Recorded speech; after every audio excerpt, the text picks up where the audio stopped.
I present to you the nice guy roommate. My dog attacked my stalker after he broke into my house. Now my sister-in-law says my dog is too dangerous to be around my 4-year-old niece. Weird guy shows up at my parents' house at 1 a.m. looking for me and using details of my life that were valid 20 years ago. Help me figure this out. This video is made possible by Simply Safe Home Security Systems. There's no safe like Simply Safe. Today we are reading some of the craziest stories that I've ever had on this channel. People who are creeps, stalkers, or indicate that they might stalk in the near future. I think it's important to talk about these red flags and note them a lot. So we're going to read some of these stories together, and I'm going to run through a public park with a gigantic red flag. I present to you the nice guy roommate. So a bit of context here. This girl had a roommate who expressed his feelings towards her a few weeks prior, and she wasn't into it. And that led to this series of very alarming texts. The texts start with them talking about how he sent her flowers to her workplace. She starts off with saying, "What's up with that?" And he said, "Shock face," to a photo. I don't know what that means. And then he said, "Oh wow, they made it cool. Just wanted to wish you a happy day and a good week. It doesn't mean anything too much. If it bothers you, you don't have to keep them. Sorry if I offended you. This is my workplace and it's not appropriate. That's okay, but please don't let it repeat. Thank you." That's crazy. Didn't know something nice would get me into a truckload of problems. You're gonna have a whole plow truck of problems if you don't cool it, pal. This is a scary situation. It is. But it is funny to act like sending gifts to your uninterested roommate's workplace is no big deal. It's so ridiculous that it crosses over into being funny. Like, "Oh, I'm sorry. You didn't like your life-size teddy bear from CVS and your vacation invite to Boca Raton? I guess my friendship is offensive." Unbelievable. Just toss them, thanks. I'm going to be searching for a new place. I'm completely embarrassed by this. I will let you know when I find something. That's okay. You're right, it is okay. I will not be kicked in the heart anymore. Being a nice guy has done me no justice other than my job. You're a very hurtful person and you know how to kick someone down. I am more overwhelmed than a fly dodging spiders on Halloween. Sorry, I don't want to get into this now because I'm at work and people called out, so I'm swamped, but I appreciate you being nice and all, but with everything you told me a couple weeks ago and now at my workplace, which I take very seriously, it made me very uncomfortable. I think it is best for you to look for a new place if that's how you feel about me. I think it's best for me to just disappear, period. So I take it I still have to pay you, or can I save to move? Obviously can't stop paying you. I don't know how I can save to move in a month. You did pay half a month ahead, so if you want to skip half a month at any point, then that would be okay. But I need rent to be paid normally aside from that half month until you actually do move. Okay, I will just take that half month starting Friday next week. Okay, you're not a bad person, but I can't believe that was the response. What's so inappropriate about it? Even the flower ladies thought it was a nice gesture. You said you can only offer friendship, and I took it as that. Can I not care about you without you thinking I like you? Like, WTF did I do wrong here? I know you don't get flowers for your friends, bud. You out here picking petunias for your pals? No! I heard you crying your ass off last night, and I felt bad. Can you not see I have a heart and care? Not sure what men have done to you in the past, but clearly nobody has ever done something nice for you. And then her car says, "I'm driving." Unless you want me out, I will continue to stay. I can't go anywhere. I will just keep my distance from you and pay you rent, and mind my own from now on. I apologize for offending you. That definitely wasn't my intention. I can't go anywhere, and I don't want to try. Let's just move on from this whole thing. I'm just baffled you said that. It almost feels like her car is being sassy. Like, you know you're annoying when a car is irritated at you. Like, we're driving. God. Dude, you just pissed off like a Pontiac Solstice. You gotta get your life figured out. I'm sorry I came into your home and created feelings for you. It was kind of hard not to. But I see now you want to be left alone. I had no idea this would upset you this much. It's never my intention to upset you or make you feel that way. And then a while later, he said, "Can we have a one-on-one chat today when you get home?" We need prayer. We need a Simply Safe home security system. This is simply unsafe. Yeah, that chat's gonna be exactly what we think it is. It will only escalate. It won't end ever. And it's the perfect example of why we need home protection, especially this lady, because the danger is coming from inside the house because it lives there. Quick story. Which is unfortunately true. A few months ago, my girlfriend and I were settling down for bed, and we heard gunshots that were so close it sounded like it came from our front yard. I, in a panic, ran down the hallway and went to the front door to look through the window and Kendra got really upset with me and was like, why would you do that? They could be right there. And I'm like an idiot, just looking. We didn't see anything, didn't hear anything else. We're very confused. So we eventually just settled down for bed. Very restless night of sleep. But the next morning we woke up and Kendra contacted a friend that she knows at the police department.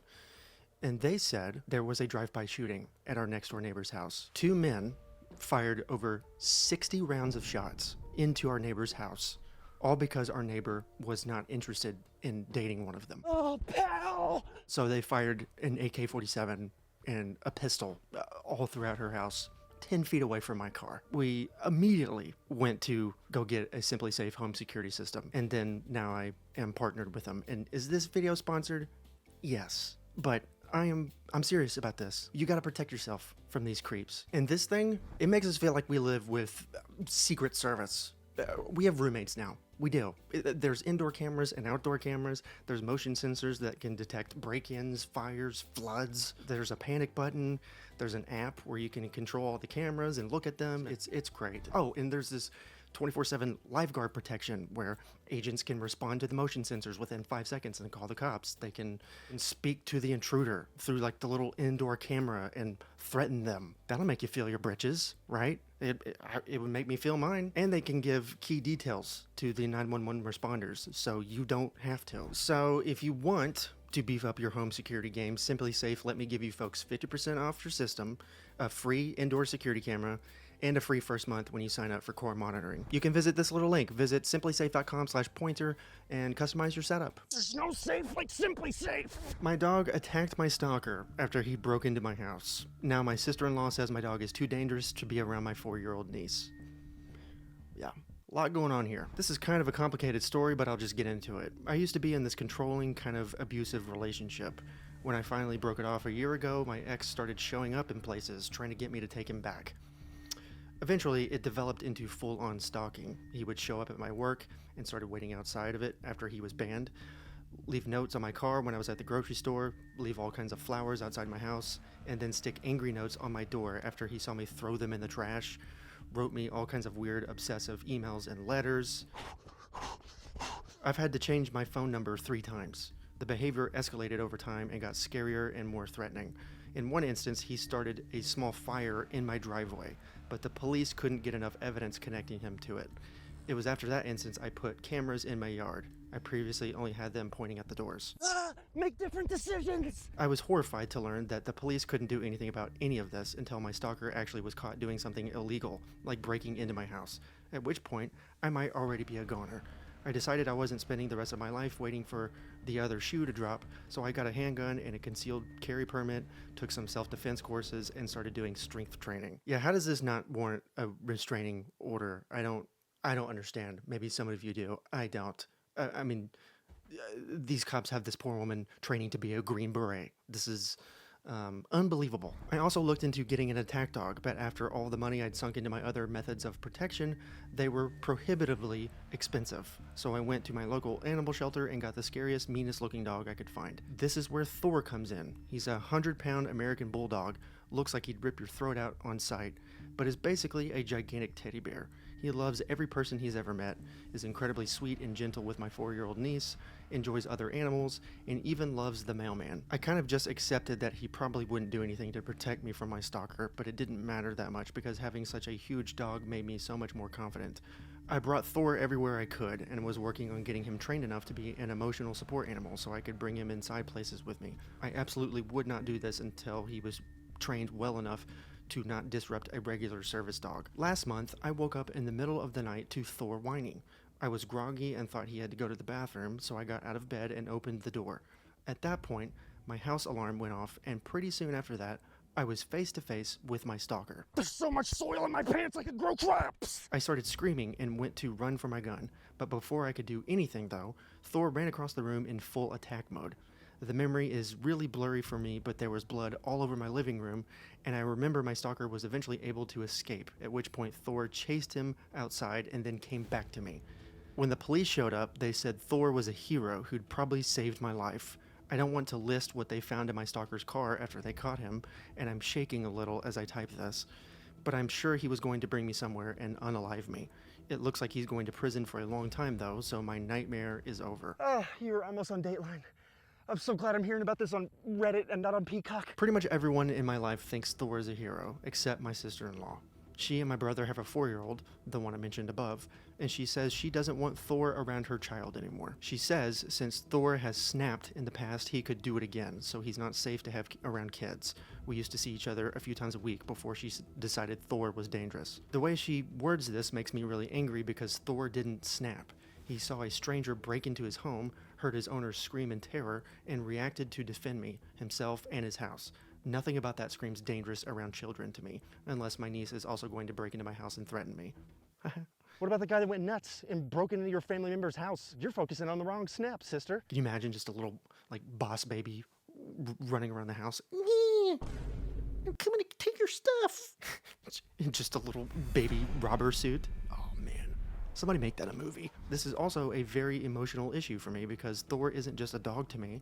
He's my safe place, my hero, the one who protected me and kept me safe when no one else could. I've also gotten increasingly anxious since this happened, and I can't go anywhere without Thor. I barely leave my house, pay to pick up my groceries from the store instead of going in because I know Thor isn't allowed inside, and all my friends know that if Thor isn't welcomed in their house, I'm not coming either, although they're perfectly welcome to come hang out at my house instead. I am really going through it and am working with a therapist to overcome this. Luckily, my office is still fully remote, but I need to be able to go back to work once we're in person again. But I really, really need my brother and sister-in-law support. I think my sister-in-law thinks I'm just pouting, and that's why I won't just leave the dog home and come over without him.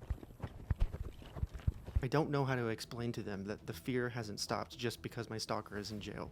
It's actually a lot worse than it was before. I've already suggested they come over and I crate Thor, but that wasn't good enough for her. What can I do to make her understand the situation better? To me, people like this, they won't listen, do you? Yeah, they've already made up their mind. The only chance that they have of listening is if it comes from somebody else. So my suggestion would be to take the sister-in-law to the therapist and have the therapist explain to her what happens to a person mentally when they go through something like this and what they need in order to be able to recover. I don't know. What would you guys do? I'm genuinely curious because I've never had a nut house patient break into my home and have a family member basically tell me to get over it. So what do I know? Weird guy shows up at my parents' house at 1 a.m. looking for me and using details of my life that were valid 20 years ago.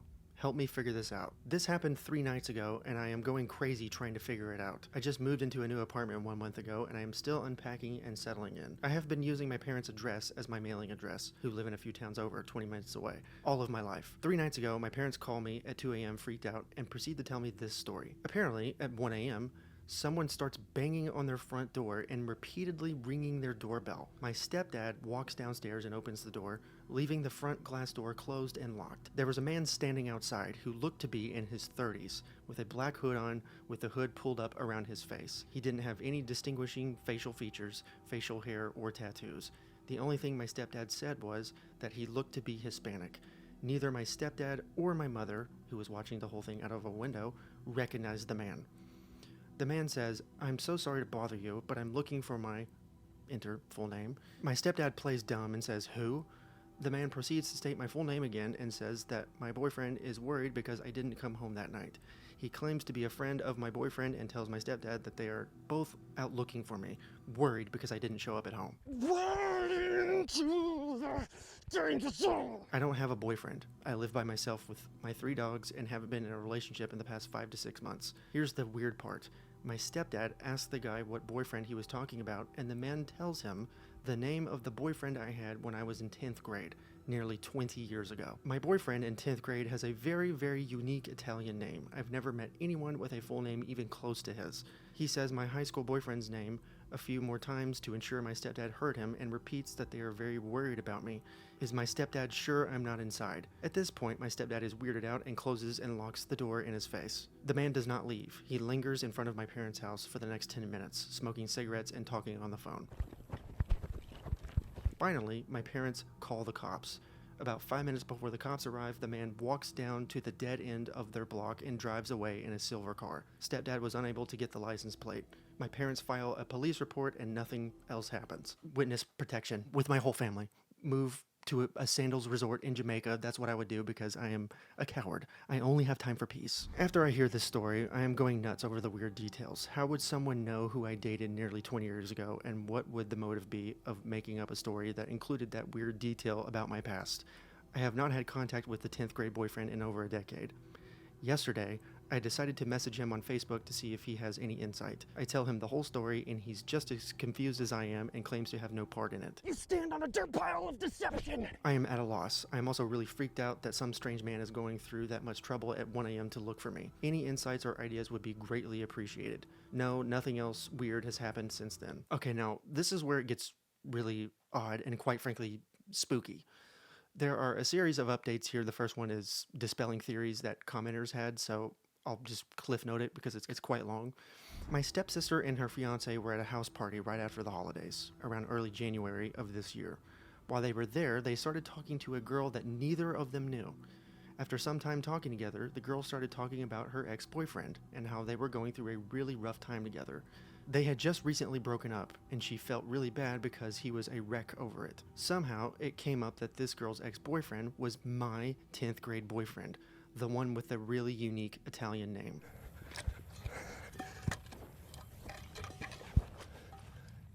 The whole situation wasn't that big of a coincidence since I went to high school with my stepsister's fiance and we have a lot of mutual friends.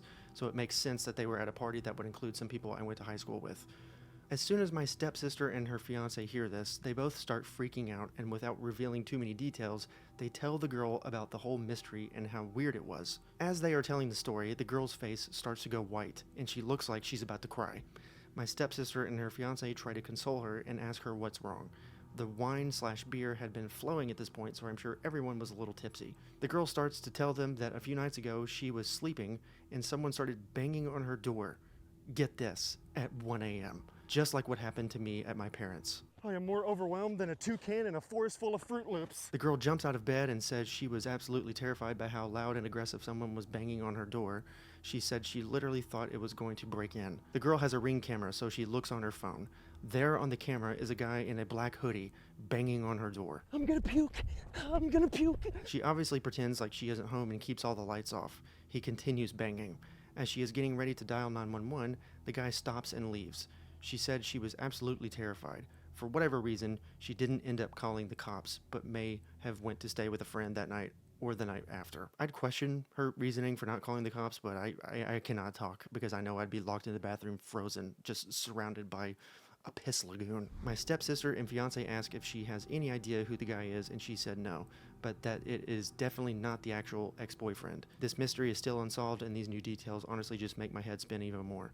No one else has shown up to my parents' door since the actual incident a year ago. Alright, now it's theory time, because there are a lot of context clues that the original poster left in a third update, which I'll summarize because, again, quite long. The 10th grade boyfriend was a drug addict. He had been to her parents' house many times. The breakup was horrific. He bullied and stalked her to the point she had to get a security guard to walk her to class. So it was that bad. He eventually stopped and apologized, claiming he was hurt, and years later they saw each other in public and even just laughed it off. And I also saw people accusing the original poster of being on drugs because she said that she used to be a drug addict, but she claimed that she has been in recovery for years, and it's not relevant. But one commenter left a theory that the original poster believes to be true, and she replied with this. I just posted some answers in the comments about the nature of my breakup with my high school boyfriend and how horrific it was and how he basically harassed me for the rest of the 10th grade. Your last theory, and what a lot of other people are commenting, is starting to make the most sense to me. It could be that my 10th grade boyfriend has a tendency to get insanely hung up on girls and is sending a close friend or relative to do these 1 a.m. drop-bys. And this would especially make sense if he is still using drugs like he did in high school. This theory being correct would mean he lied to me when I reached out to him on Facebook a year ago, which of course he would. If this is the case, it seems like he moved on to his current ex. I just hope he doesn't swing back around to me. Yeah, that's unfortunately all that's left of the updates, but I do have another story for you. In the top left-hand corner is a story about another very creepy stalker who stalked this girl for 6 years. I'll see you over there. Toodles.